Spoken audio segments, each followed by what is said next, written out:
দিয়ে জিরাফদের ভ্যাকসিনেট করব। আমরা সব জিরাফদের ভ্যাকসিনেট করে তবেই এখান থেকে যাব। আমরা সিংহদের উদ্ধার করব একটা জু থেকে যেটা প্রায় ধ্বংস হয়ে গেছে। মুক্ত। একে অপরের সাথে যুদ্ধ করে মারা যাবার আগেই রাইনোদের আলাদা করব, যেটা এই রাইনোর আয়ু অনেক বছর বাড়িয়ে দেবে। এবং এরকমই আরো অনেক অবিশ্বাস্য রেস্কিউ। দুর্ভাগ্যবশত এই সিংহটার চিকিৎসা যদি না হয় তাহলে ও মারা যেতে পারে। আর এটা হলো হাজারটা প্রাণীর মধ্যে প্রথম যাকে আমরা এই ভিডিওতে বাঁচাতে চলেছি। দেখা যাক কিভাবে। শুরু হচ্ছে একটা সার্জারি দিয়ে যাই এই সিংহটার জীবন বাঁচাবে। এ হলো ডক্টর অ্যালেক্স। আমরা এখন কি করতে চলেছি? এই সিংহের টুথ ইনফেকশন আছে যেটা ওর জন্য খুব ক্ষতিকারক, তাই জন্য ওর টুথ ক্যানেল করতে হবে ওর প্রাণ বাঁচানোর জন্য। এই সার্জারিতে দাঁতের ইনফেকশন সারিয়ে ওর জীবন বাঁচানোর চেষ্টা করা হবে। ওর ঠোঁটটা একটু ধরবে তুমি এইভাবে। ও মাই গড, দেখো ওর দাঁতের তো খুবই খারাপ অবস্থা। আর যদি এই ইনফেকশনের চিকিৎসা না করা হয় তাহলে আস্তে আস্তে এই ইনফেকশন ওর হার্টের ক্ষতি করে একদম দেবে। ঠিক। আচ্ছা, ও যদি জেগে যায় তাহলে কি হবে? ও আমার আঙুল কামড়ে দিতে পারে। ও, আর আমার আঙুলটাও। হ্যাঁ, হয়ে গেছে, ও একদম ঠিক আছে। চলো ওকে মুক্ত করো। এখন সিংহটা সুস্থ আর স্বাভাবিক। এখন এরকম 999টা প্রাণীর জীবন বাঁচানো বাকি। আমাদের পরের মিশন হলো কিছু রাইনোর জীবন বাঁচানো। এই বিশাল জায়গায় আমরা ওদেরকে খুঁজে বার করে ট্র্যাঙ্কুলাইজ করব আর ওদের স্থানান্তর করব। আমরা এখন রাইনোদের খুঁজে বেড়াচ্ছি। ওদিকে চ্যান্ডলার রয়েছে আকাশে। আমি হেলিকপ্টারে করে চারিদিকে ঘুরে বেড়াচ্ছি। যদি কোনো রাইনো দেখতে পাই তাহলে আমরা তাকে রেস্কিউ করব।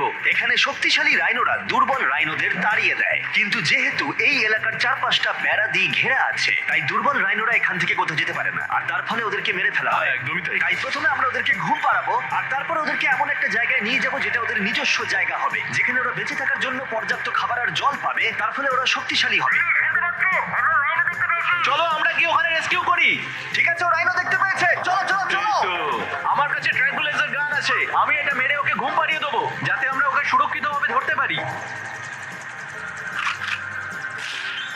আমরা পেরেছি। চ্যান্ডলার রাইনোকে হিট করেছে। চলো চলো। একটা রাইনো ঘুমিয়ে পড়েছে, পরেরটা দেখি। Chandler, good shot. প্রথমেই আমরা ওর অ্যান্টি পোচিং কলারটা খুলে নেব, আর সেটা এইভাবে হবে। এই কলারটা রাইনোর স্পিড ট্র্যাক করে, আর এর ফলে ও স্থানীয় জায়গাতেই থেকে যায়। যদি হঠাৎ রাইনো খোলামেলা জায়গায় দৌড়তে শুরু করে যখন চারপাশে কোনো প্রাণী নেই, তখন আমরা জানি শিকারীরা ওকে মারার চেষ্টা করতে পারে। আমরা চেষ্টা করব যাতে এই রাইনোদের আয়ু অনেকটাই বেড়ে যায়, কারণ ওদের সংখ্যা খুব একটা বেশি নয় পৃথিবীতে। হ্যাঁ, তোমাকে অনেক ধন্যবাদ, এটাই আমার বলার ছিল। তাহলে এটা হলো একটা মাইক্রোচিপ যেটা আমরা ওর শিংয়ের ভেতরে ঢুকিয়ে দেব, তারপর সেটা আঠা দিয়ে আটকে দেব। এবার যদি কোনো শিকারী ওকে বেআইনি ভাবে মারার চেষ্টা করে তাহলে কালোবাজারে ওর শিং বিক্রি করার সময় আমরা ট্রেস করে ওদেরকে ধরতেও পারবো। এবার এই রাইনোকে এমন একটা জায়গায় নিয়ে যাওয়া যাক যেখানে বড় রাইনো একে মারতে পারবে না। আমি জানি এটা দেখে বড় অদ্ভুত লাগছে, কিন্তু এটা এই রাইনোর আয়ু অনেকটাই বাড়িয়ে দেবে। চলো ওকে ভেতরে ঢোকাও, এটা তোমার ভালোর জন্যই। ভেতরে ঢোকাও। আমরা এমন একটা সুরক্ষিত জায়গায় এখন রয়েছি যেখানে এই রাইনোকে কেউ দেবে না। ঠিক আছে, আমরা এখন থেকে ওকে হিপো বলে ডাকবো। হিপো? ও তো রাইনো। হ্যাঁ, কিন্তু ওর নাম হিপো। ওকে আমি ডাকবো হিপো দ্য রাইনো। ঠিক আছে। ঠিক আছে, হিপো দ্য রাইনো, তোমার জীবন ভালো কাটুক। আমাদের এখনো অনেক প্রাণীদের জীবন বাঁচাতে হবে। আর অন্যদিকে আমার বন্ধুরা যখন দুটো ছোট রাইনোর জীবন বাঁচালো, তখন এদিকে আমরা নজর দিলাম একটু লম্বা প্রাণীর দিকে। জিরাফস। নাও ভ্যাকসিন। আমরা ওদেরকে ভ্যাকসিন শুট করলাম। দারুণ। রাইনোদের ট্র্যাঙ্কুলাইজ একটু আলাদা ছিল, কারণ এই হাই পাওয়ার্ড এয়ার রাইফেল গুলো এই জিরাফের শরীরে একটা বড় সিরিঞ্জ ঢুকিয়ে দেয় যেটাতে রয়েছে জীবন বাঁচানোর ওষুধ। তোমাদের ভ্যাকসিন এনজয় করো, দিন তোমাদের ভালো কাটুক। ওরা পালাচ্ছে কেন? আমরা তো ওদের জীবন বাঁচাচ্ছি। এই গোটা ভিডিওতে আমরা হাজারেরও বেশি প্রাণীদের জীবন বাঁচাবো, কিন্তু আমার মনে হয় জিরাফদের এটা কেউ বলেনি, কারণ ওরা এটাকে আরো কঠিন করে তুলছিল। জিরাফ, আমি তোমাকে ভ্যাকসিনেট করার চেষ্টা করছি, এটা তোমার জন্য ভালো। সত্যি বলছি জিরাফ, ভ্যাকসিনটা নিয়ে নাও। আরে ও তো অনেকটা দূরে চলে গেল। মনে হচ্ছে আমাদের ট্যাকটিক্স এবার বদলাতে হবে, যেহেতু এই অঞ্চলটা আয়তনে বিশাল। তাই এটাই হলো সবচেয়ে সহজ পথ যাতে ওরা ভ্যাকসিনেট হয়। যদি ওখানে জিরাফদের কোনো কঠিন অসুখ হয় তাহলে কি ওরা মারা যেতে পারে? 100% ওরা মরে যাবে। তাই নাকি? ও মাই গড, চলো আরো জিরাফের প্রাণ বাঁচানো যাক। ওই দেখো, ওখানে আরেকটা রয়েছে। আর সব জিরাফদের ভ্যাকসিনেট না করে আমরা এখান থেকে যাবো না। যদিও এখানে বাতাস অনেকটা বড় প্রতিবন্ধকতা। তুমি এখন ওষুধ পেয়ে গেছো, ভালো থেকো। আমি আরো সাহায্য চাইলাম যাতে যতটা বেশি সম্ভব প্রাণীদের আমরা বাঁচাতে পারি।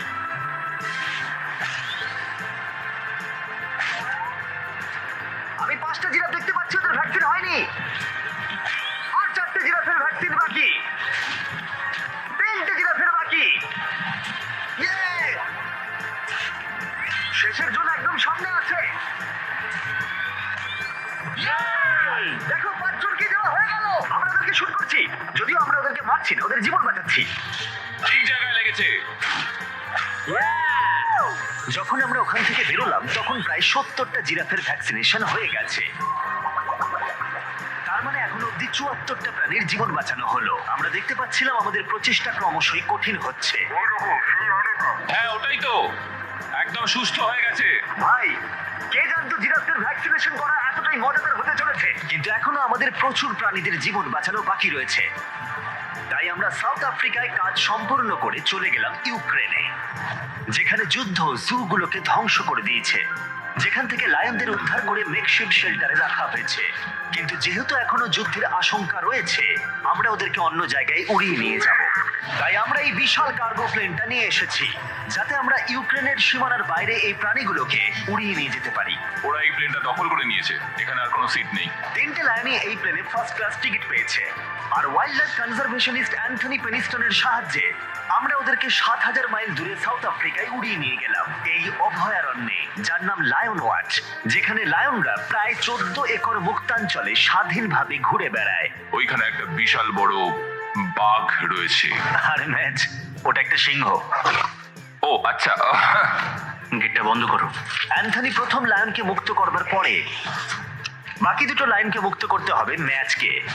কি আমাকে ওটা করতে হবে? হ্যাঁ, তুমি রেডি? আমি রেডি, চলো করা যাক। চলো।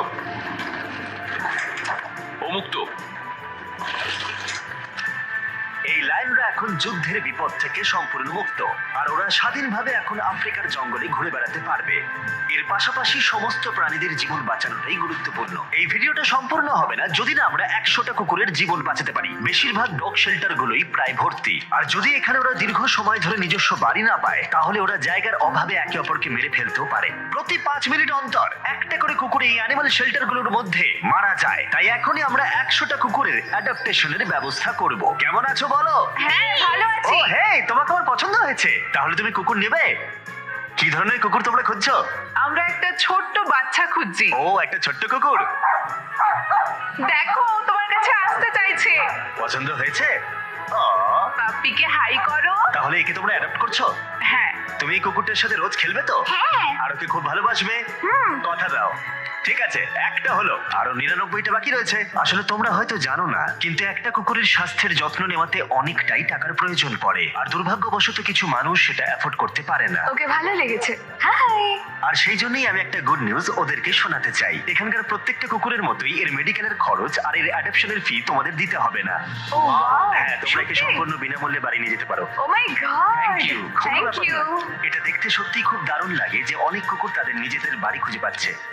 তুমি এদেরকে কি করে না বলবে বলো তো? খুব কিউট। কতদিন ধরে কুকুর খুঁজছো? 3 থেকে 4 মাস হলো। ও একদম ঠিক আছে। ও সত্যি খুব সুন্দর। তোমরা একে বাড়িতে নিয়ে যাবে? হ্যাঁ। আমি এটাই শুনতে চাইছিলাম। ব্রিয়ানাকে অ্যাডাপ্ট করা হয়েছে। তোমরা দুজন ওর খেয়াল রাখবে তো? হ্যাঁ। আরো অনেক কুকুর নিজের বাড়ি খুঁজে পাচ্ছিল, কিন্তু বাচ্চা কুকুরদেরই বেশিরভাগ মানুষ অ্যাডপ্ট করছিল। তার ফলে বয়স্ক কুকুররা অবহেলিতই থাকছিল। যেমন ব্লু, এই কুকুরটার বয়স 10 বছর। এখনো সে একজন ভালো মালিকের অপেক্ষায় রয়েছে। আমরা একটু বয়স্ক কোনো কুকুর ও, খুঁজছি, কি cute! কারণ আমরা খুব এনার্জেটিক কাউকে চাইছি না। তোমরা ব্লুকে দেখতে পারো। কেমন লাগছে? হাই। আমার ওকে কেমন খুব আছো পছন্দ তুমি? হয়েছে। ও কিভাবে তাকাচ্ছে দেখো। কত কিউট ও। ও তোমাদের সাথে খুব ভালো থাকবে। Thank you so much. কিন্তু আমাদের কাজ এখনো শেষ হয়নি। যত দিন যেতে লাগলো আমরা দেখতে পাচ্ছিলাম প্রচুর কুকুর তাদের ভালোবাসার বাড়ি খুঁজে পাচ্ছিল। ওকে তোমরা নিচ্ছ? হ্যাঁ, নিচ্ছি। দারুণ ব্যাপার। আর খুব তাড়াতাড়ি আমরা 100 জন কুকুরের জীবন সুরক্ষিত করলাম। প্রত্যেকটা পরিবার প্রতিশ্রুতি দিয়েছে যে ওদেরকে একটা সুন্দর জীবন উপহার দেবে।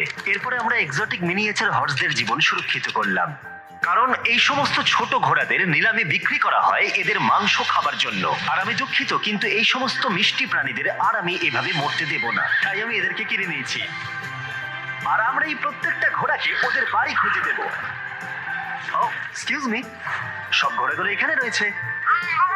ও, তোমার ভালো একে লাগছে? ভালো লেগেছে।